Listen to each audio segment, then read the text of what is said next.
Salut les amis, comment vous allez? J'espère que vous allez bien. Moi je me porte très bien. Ici c'est Ronald Dev. Dans la précédente vidéo, on avait parlé des grandes lignes concernant le web.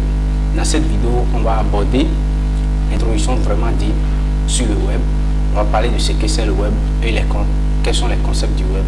Et quand on parle du web, nous tous, on peut directement penser à quelque chose.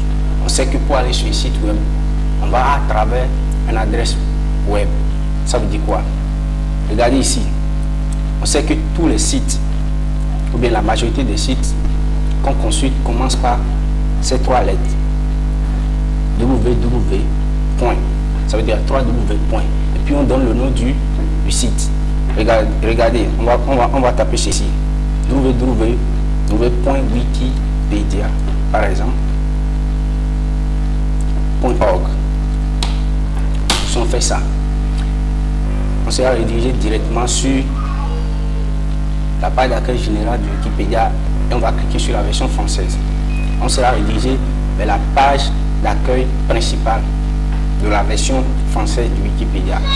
Et on peut consulter les différentes pages du site. On peut aller sur l'accueil, sur portail. Quand on clique sur ceci maintenant, on va essayer de rediriger vers une autre page.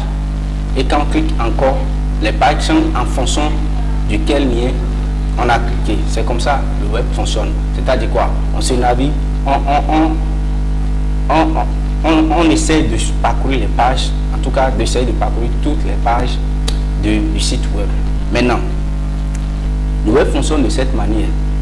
L'idée du web, c'est de permettre de rapprocher les gens, de rapprocher les machines l'une avec l'autre. Ça veut dire quoi? Le web permet aux gens de communiquer, de consulter les pages web, ainsi de suite. Vous voyez, par exemple, les 3 W que vous trouvez au début de ces adresses, c'est-à-dire www. ont une signification. Et ça signifie, en réalité, ça signifie World Wide Web. World Wide Web, qui veut dire en français gigantesque toile d'araignée. Ça veut dire quoi? Quand on parle du web, pensez à une toile d'araignée. C'est bizarre, mais c'était l'idée au début.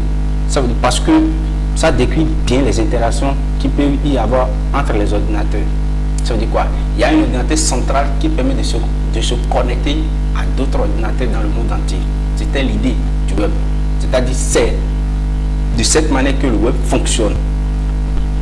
On confond souvent l'Internet avec le web. C'est là le problème. Pourtant, ces deux choses sont différentes. L'Internet a été créé avant le web. Le web est un service à l'intérieur de l'Internet. Pour être simple, l'Internet est le réseau qui permet aux ordinateurs de communiquer entre eux. Et à l'intérieur de ce réseau, on a différents types de services, comme par exemple le web. Le web qui permet de consulter les pages et d'obtenir les informations.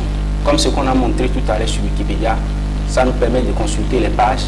On consulte les pages des différentes pages et ça nous permet d'obtenir des informations. Ça dépend de ce que tu veux. Je dis clique sur ici, on sera dirigé vers cette page. On peut cliquer page portail accueil. On peut cliquer encore sur la page d'aide. On sera dirigé directement sur la page d'aide. Et si on veut consulter une information, ça nous permet de consulter l'information, d'obtenir nos données. C'est ça l'idée réelle du web. Si vous voyez, on peut donner un autre exemple. On peut donner par exemple maintenant l'exemple des emails qui permettent de s'échanger des courriers électroniques. Ou encore les newsgroups qui permettent de communiquer dans des forums ou encore de FTP qui permet de s'échanger des fichiers. Tout ça, ce sont des services qui sont à l'intérieur de l'Internet. Est-ce que vous voyez? Ça veut dire quoi?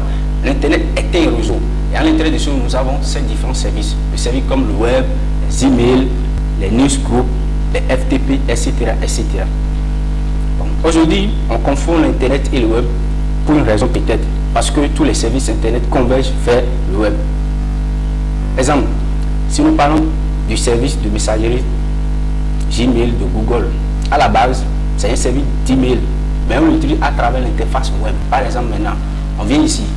Si on veut visiter, vous voulez consulter vos courriers électroniques, vous pouvez taper www.gmail.com. Vous cliquez sur Entrée. Directement, vous serez redirigé vers l'interface graphique de Gmail. Vous pouvez consulter maintenant vos messages électroniques. Maintenant, C'est un service, c'est www.gmail.com est une adresse web. Et pourtant, derrière, vous utilisez le Gmail. Donc, les services aujourd'hui passent à travers une passerelle qui est le site web. Est-ce que vous voyez? Tous les services, vous pouvez prendre même exemple de YouTube. On tape www.youtube.com. On tape ça, on met entrée. Directement, on sera redirigé vers YouTube. Pourtant, vous voyez, on a visité un service, mais ce service à travers le web, à travers une interface graphique qui est le web. Maintenant, si nous allons parler du web, il faut savoir que le web, ça date longtemps, ça a une longue histoire derrière lui. Les choses ont commencé bien avant, puisque l'Internet a été créé avant le web. En 1969, le gouvernement américain a mis en place un réseau militaire décentralisé appelé ARPANET et qui aujourd'hui est considéré comme l'ancêtre du web. L'idée était de faire en sorte que le réseau continue à fonctionner même si certaines villes entières ne répondaient plus.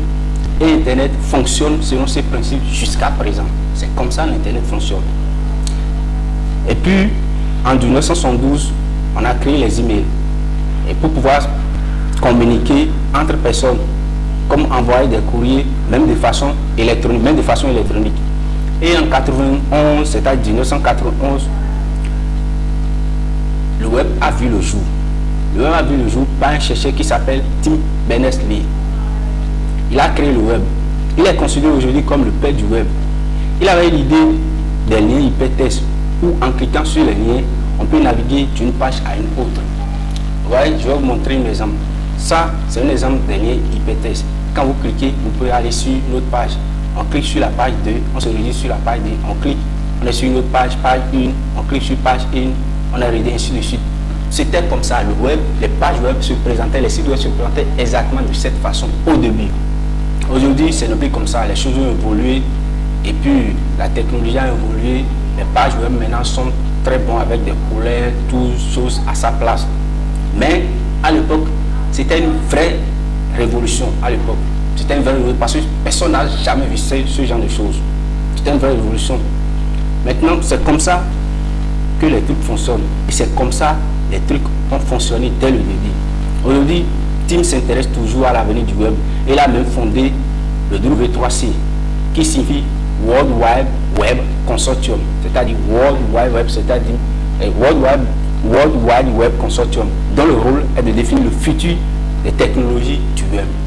Voilà un peu ce que je peux vous dire concernant l'historique et le fonctionnement du web. Merci beaucoup. N'oubliez pas de vous abonner si vous n'avez pas encore fait. Et puis, likez la vidéo si vous avez aimé. Et cliquez sur la cloche de notification pour ne pas rater la prochaine vidéo. Dans la prochaine vidéo, on va essayer maintenant de parler des différents langages qui permettent de créer un site web. On va essayer de parler comment les ordinateurs fonctionnent, ainsi de suite, ainsi de suite. On va parler des différents métiers du web. Donc, merci beaucoup. À la prochaine.